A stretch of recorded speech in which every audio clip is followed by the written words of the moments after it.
Aldeia Rosa Dourada, autoconhecimento, xamanismo, espiritualidade.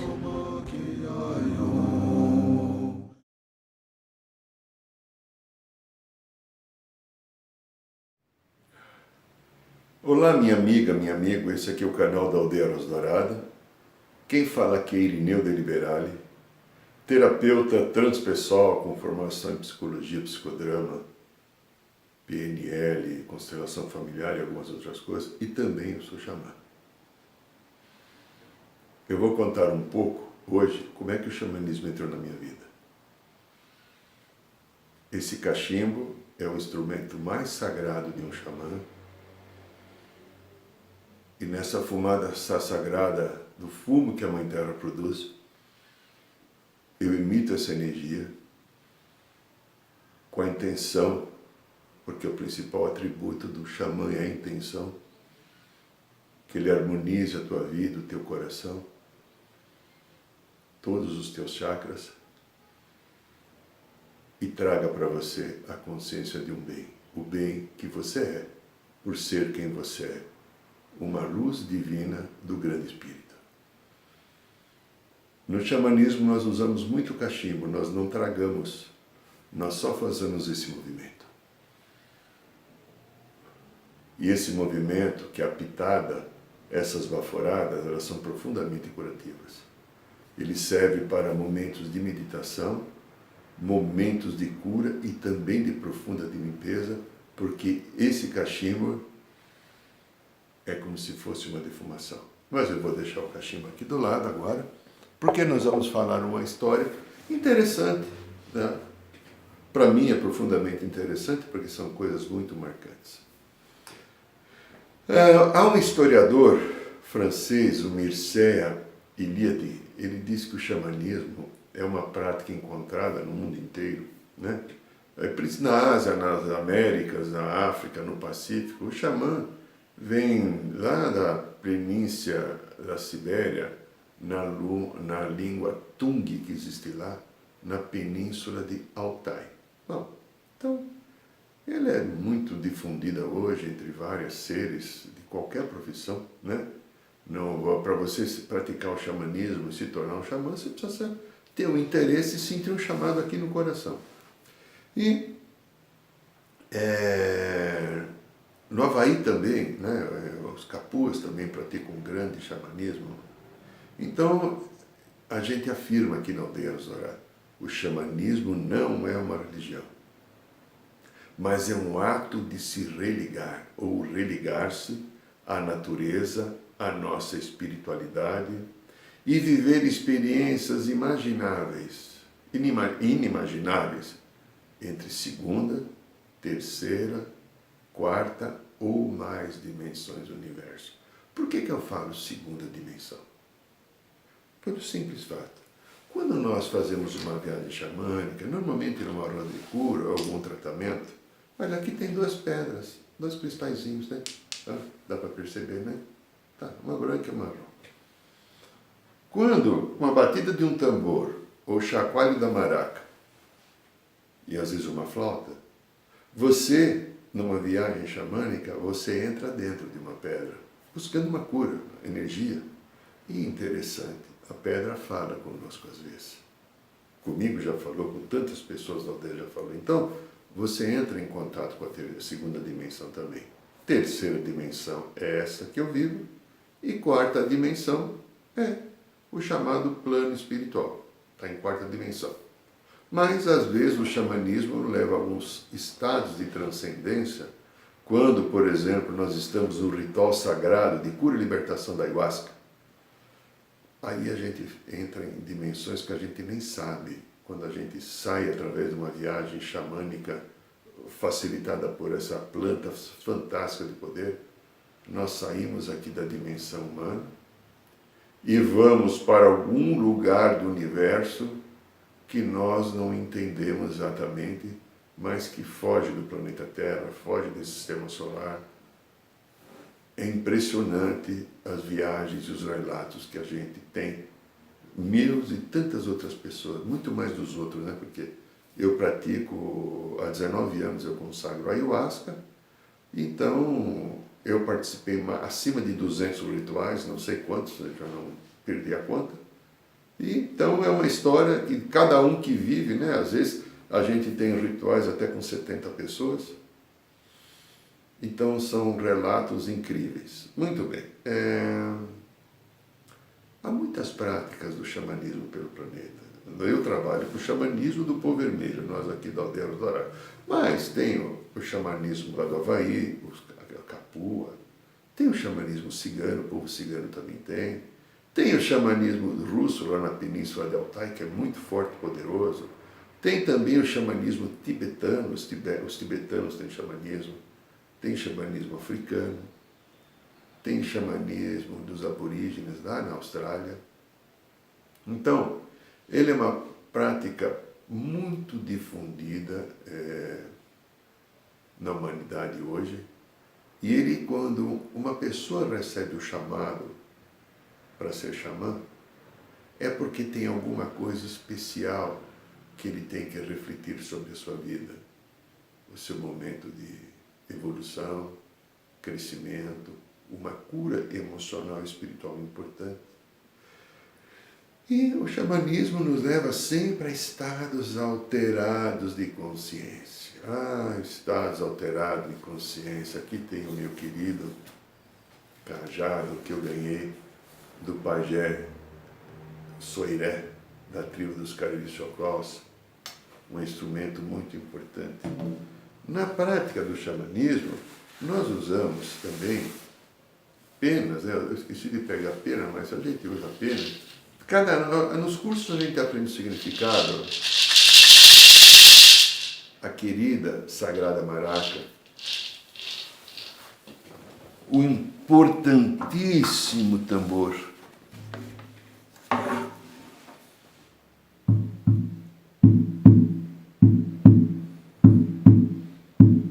e tantas outras, né?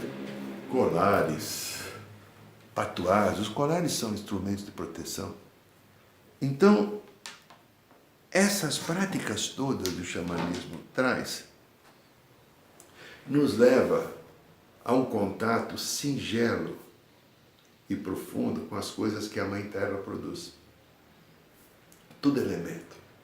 Você vê que às vezes você vai encontrar em até alguns filmes ou fotos por aí, algumas tribos que usam pele de animais, máscaras, pau de chuva. Nossa, os instrumentos do xamanismo são centenas, de acordo com a tradição da região.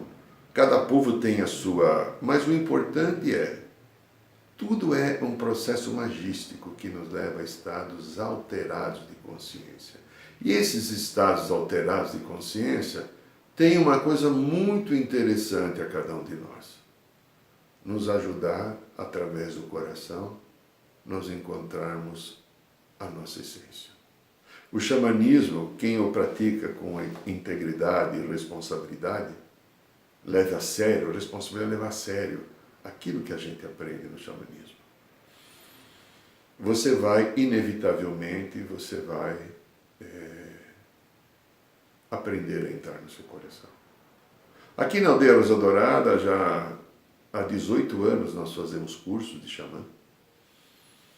Já formamos acima de 600 xamãs aqui nos cursos que nós fazemos, entende? E todas as respostas que a gente tem são de muita gratidão a quem realiza o curso, porque é um caminho de cura. Há um chamado espiritual, você aceita esse chamado e você entra numa nova realidade. Você começa a mudar muito o teu comportamento. Muitas coisas que você valorizava não tem tanto valor. Muitas das pessoas que vão praticar, viveram nossos cursos, normalmente, naturalmente, param de comer carne ou ingeriam uma quantidade grande de bebida alcoólica ou não usam mais bebida alcoólica. E não que nós não falamos nada. O próprio estado de consciência que a pessoa atinge vai entendendo que há uma necessidade de mudar E até aquilo que entra no meu organismo eu preciso ter responsabilidade sobre ele.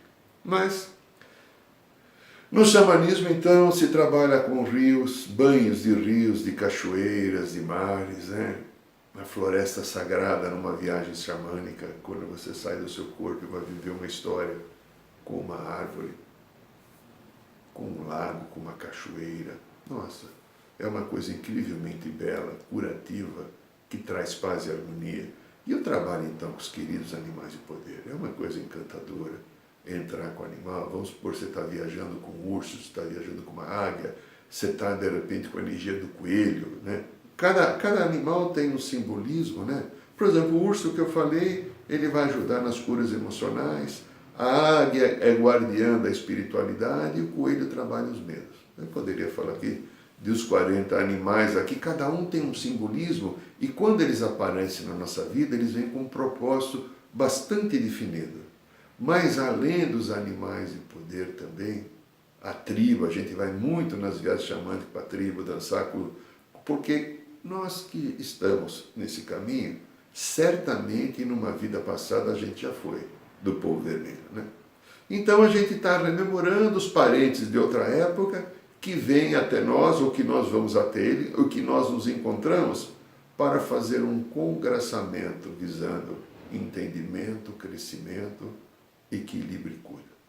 Além disso, o xamanismo nos leva muito a contato com seres cósmicos, seres das naves, os populares irmãos extraterrenos.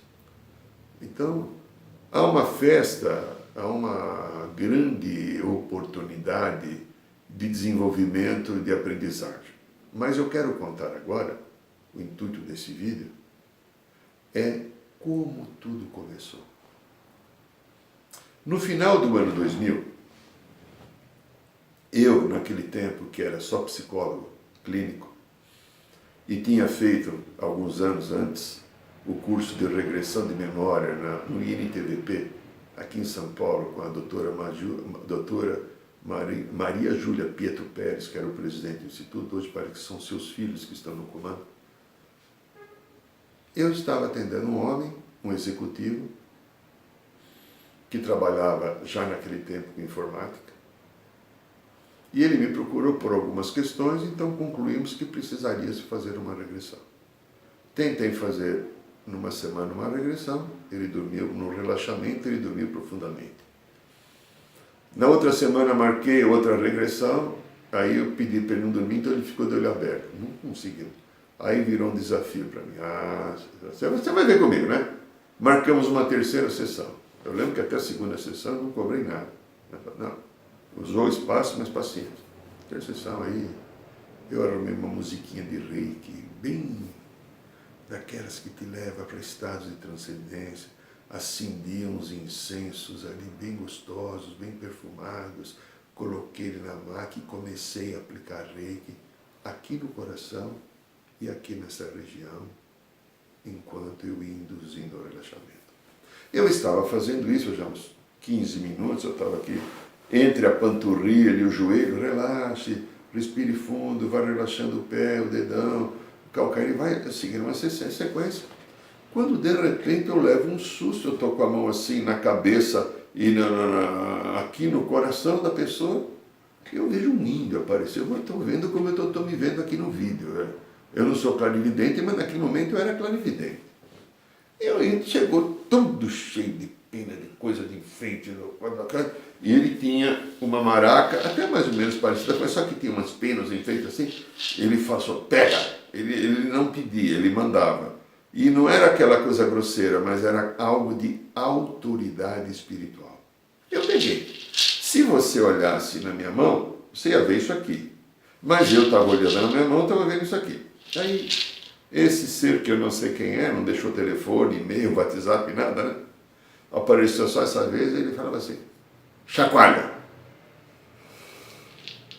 Continuei com a mão do coração e eu pensava assim comigo, meu Deus do céu, se esse homem abre o olho, o que ele vai pensar de mim? No final, eu sou psicólogo clínico. Chacoalha. Eu comecei, que era um chacoalho, só eu estava vendo, e se ele abrisse o olho, ele ia ver fazendo isso em cima de mim. né? Bom, e eu comecei a chacoalhar, e o índio, com mais força. Aí, seja o que Deus quiser. Aí comecei assim, a hora que eu comecei a fazer assim, com bastante força, a maca estava encostada numa parede.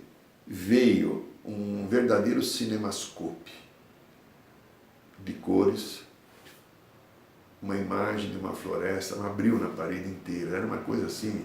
Quem é mais antigo lembra do cinerama que tinha ali em São João, com aquela tela assim, né? Que era ou esses filmes que você usa os óculos de 3D, 4D, que as coisas. Era aquilo ali. Eu falei, meu Deus, o que é isso? Né? Nunca tinha acontecido esse fenômeno dessa maneira. Muitas percepções a vida inteira tive, desde jovem, mas daquele jeito como estava acontecendo, um homem aqui do meu lado, vestido de índio, e uma floresta vindo em minha direção, com aquela clareza, nunca tinha vindo acontecido.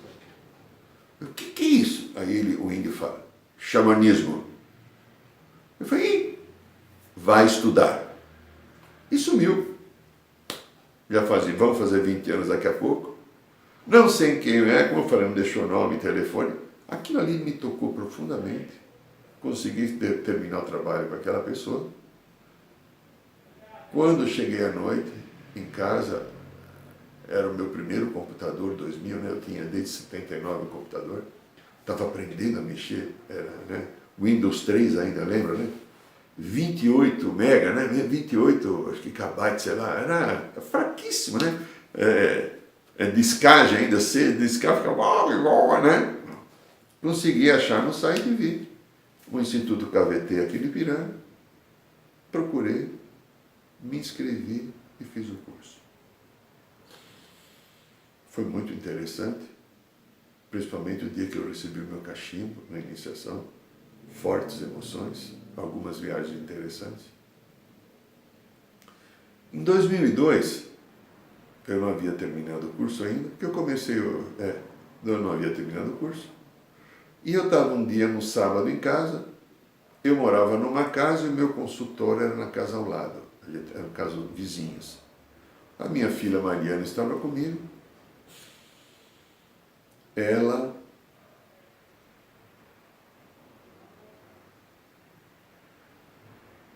foi lavar a louça depois que a gente almoçou, eu almocei, nós almoçamos, e ela foi lavar a louça, e eu falei, filha, eu senti uma necessidade enorme de ir lá no consultório.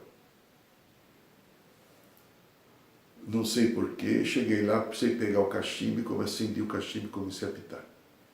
Eu não entendi porquê, ela já chegou, 2 minutos ela chegou, deitou aqui do meu lado, ela ficava às vezes deitada perto do meu pé, e de repente algo fez assim comigo. Vum! Algo me levou para o centro da terra. Eu estava lá numa caverna, mas uma caverna enorme, clareada, toda dourada, cor de ouro, bonito. Tinha um índio com a pena na cabeça, o cocar dele era todo de pena branca, aquilo não era pena, era luz. Ia quase 2 metros depois pelo chão. E tinha um outro índio e um outro ser espiritual, que é alguém das minhas relações, querido irmã Júlia. E de repente, no meio deles lá, aí eles pegaram um cocarzinho bonitinho. Nossa, joia, eu não consegui ainda ter um cocar daquele, né? Puseram na minha cabeça e eu entendi que eles estavam fazendo uma iniciação espiritual comigo. Aquilo me emocionou, eu comecei a chorar e eu falava, mas vocês estão me dando uma hierarquia, um poder, eu não entendo nada de xamanismo, o que é isso? Aí esse ser de penas todas brancas iluminadas, que durante muito tempo eu pensei que era o pena branca, depois de muitos anos, quase 10 anos depois que eu fiquei sabendo que era o mestre Hayawata, né? O Hayawata é uma das vidas do mestre Ramatiz, eu não sabia.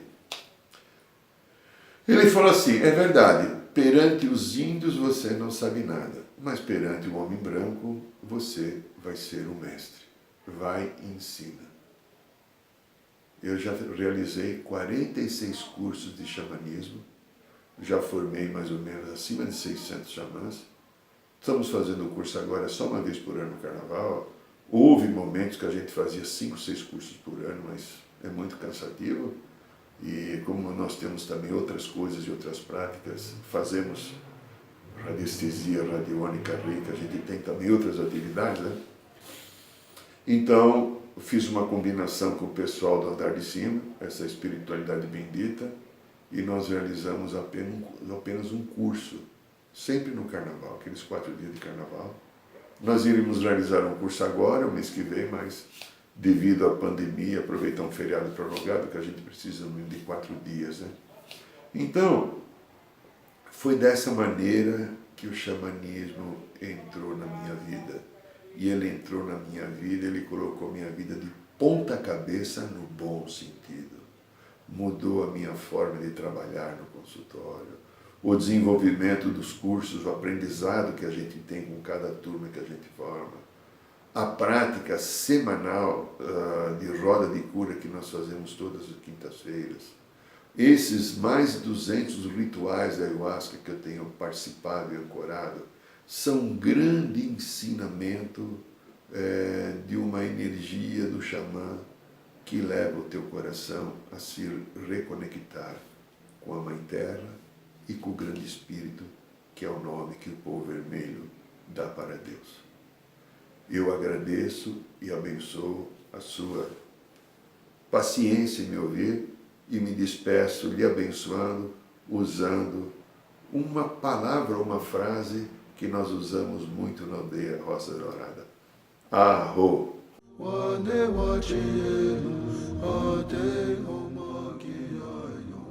Saiba mais sobre os nossos rituais de ayahuasca, cursos de xamanismo e rodas de cura.